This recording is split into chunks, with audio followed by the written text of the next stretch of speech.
Hello students, I am Paras, your social science teacher. आज हम पढ़ेंगे क्लास 9th की सोशल साइंस का हिस्ट्री का चैप्टर नंबर 2, उसका पार्ट 5th, ये वाला जो हमने यहाँ से छोड़ा था, जिसका नाम है पेट्रोग्राद में फरवरी क्रांति। चैप्टर स्टार्ट करने से पहले मैं एक बात बोल देना चाहता हूँ, ये 9th क्लास की है ना। तो मैं ये चैप्टर हिंदी में पढ़ा रहा हूँ, ठीक है।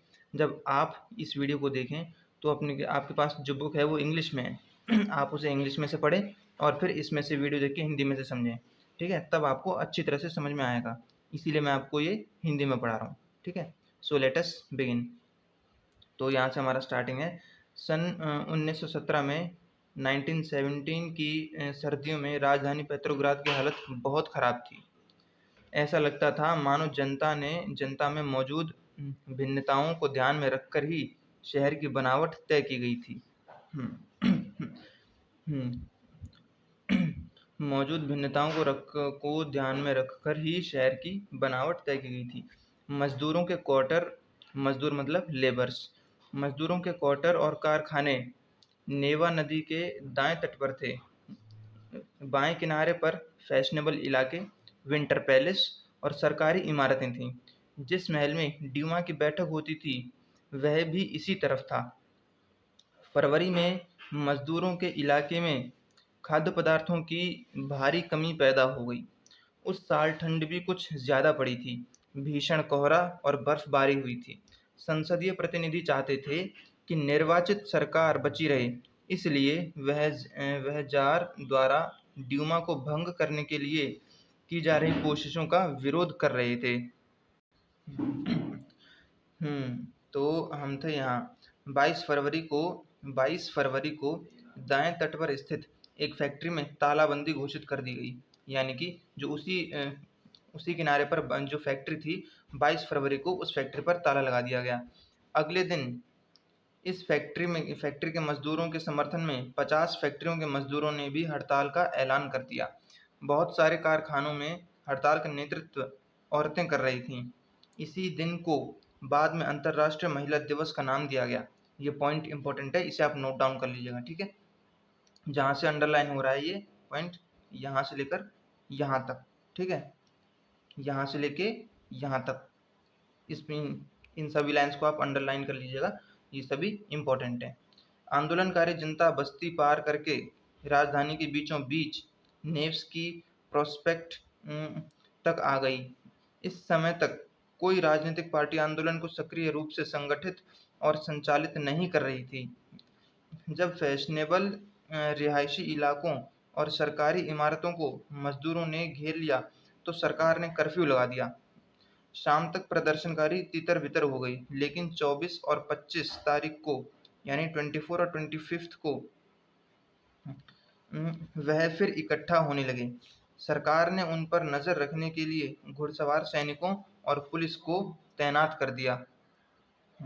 रविवार 25 फरवरी को यानी 25 फरवरी को सरकार ने ड्यूमा को बर्खास्त कर दिया, यानी डिसमिस कर दिया, सस्पेंड कर दिया।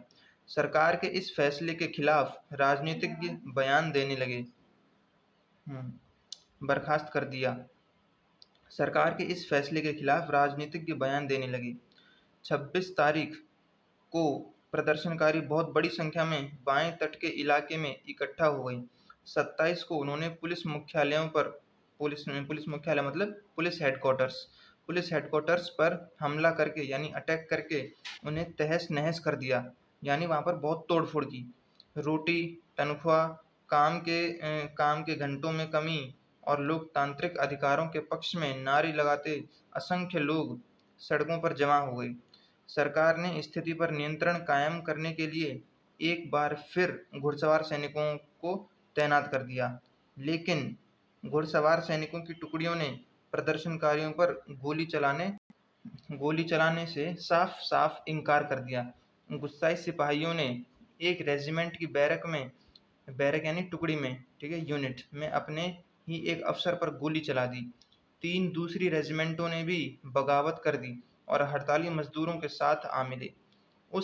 उसी शाम को सिपाही और मजदूर एक सोवियत या परिषद का गठन करने के लिए उसी इमारत में जमा हुए जहां अब तक ड्यूमा की बैठक हुआ करती थी।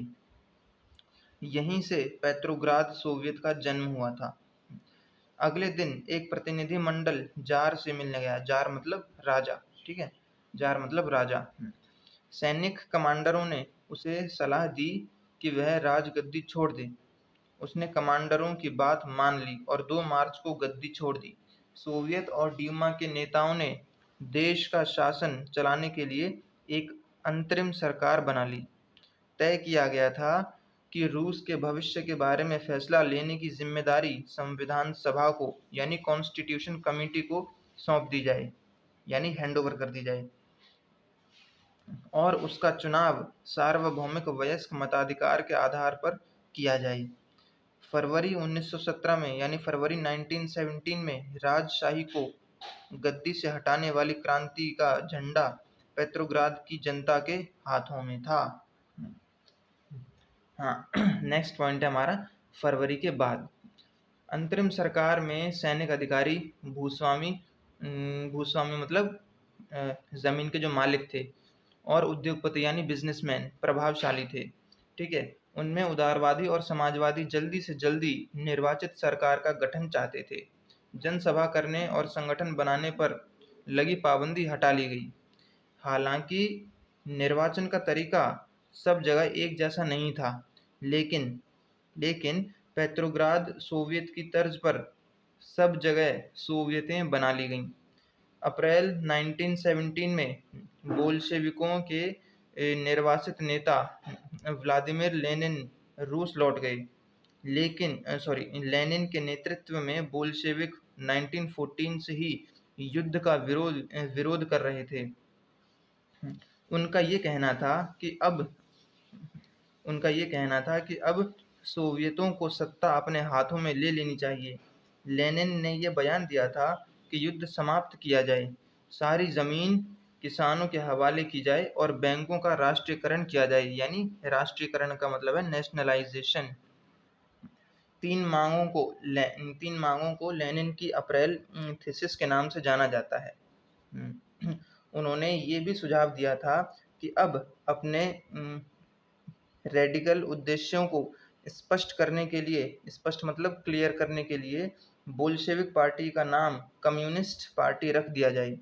बोल्शेविक पार्टी के ज़्यादातर लोगों को अप्रैल थीसिस के बारे में सुनकर काफ़ी हैरानी हुई।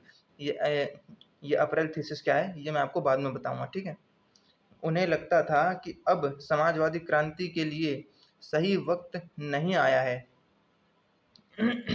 इसलिए फिलहाल अंतरिम सरकार को ही समर्थन दिया जाना चाहिए। लेकिन अगले कुछ महीनों की घटनाओं ने उनकी सोच बदल दी।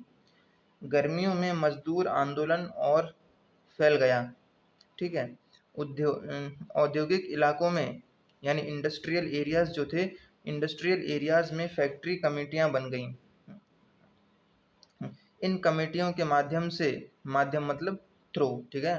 इन कमेटियों के थ्रू मजदूर फैक्ट्री चलाने के मालिकों के तौर तरीकों पर सवाल खड़ा करने लगे।